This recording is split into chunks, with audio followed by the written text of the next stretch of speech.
Welcome to Doggy's Den Doggy Daycare. This is an activity station that I put together for my prop box assignment that allows children to explore what it might mean to have a doggy daycare. So you will see here that I have a whole dog bed full of dog stuffies of all different breeds and all different sizes too. You can always add more to that. And then over here at my little receptionist desk here, you'll see an old cell phone that they can use to pretend to call people with. You'll see doggy Dalmatian themed pens.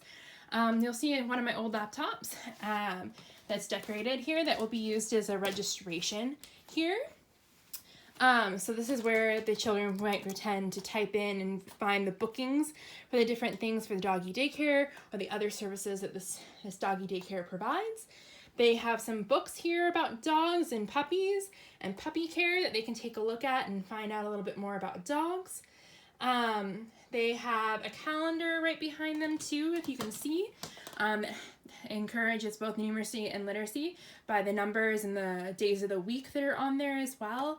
You'll see that there's a services offered thing that I printed up that talks a little bit about what we offer at the doggy daycare and how much each of those services cost. Then you'll see up here, there wasn't room for it on my table, but there's tiny little play cell phones right here that they can use either as pagers or as cell phones for the dog owners who are dropping off their pups here at the doggy daycare.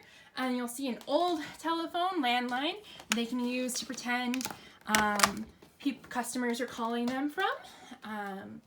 And then back here at the desk, you'll see a little calculator here for them to help calculate those fees, because the fees that are on my chart, for example, the doggy daycare is $25 per day and the overnight care is $30 per day. So they would have to use the calculator to then tally up potentially if they wanted to do it that way.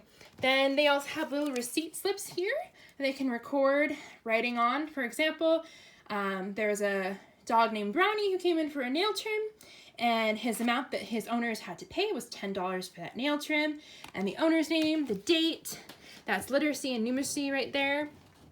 And other literacy and numeracy type things here is, for example, we have Brownie's card right here in this file folder box right here.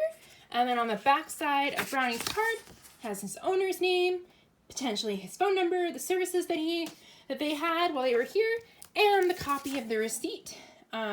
So this would ultimately be given, the children could give this to like the kids who are playing, the customers or the owners in this game, and at the center in the station. The kids could file it back here in our file folder box for all of our files with all the dogs' names and stuff on it. So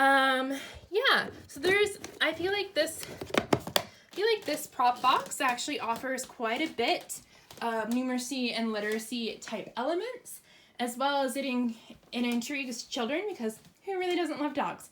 I know I loved dogs as a kid, hence the reason why I have so many dog stuffies. And I think that's about everything that you need to know about my prop box. There was maybe, the notepads too right here, so that the kids could pretend to write down notes about what the owners say. Maybe Fluffy doesn't eat or drink this and that food, or whatever, right? This is sort of how I would have it set up, but my space in my home, in my room, is quite limited. So I hope this gives you a little bit of a brief idea on what children can do and how children can play with it.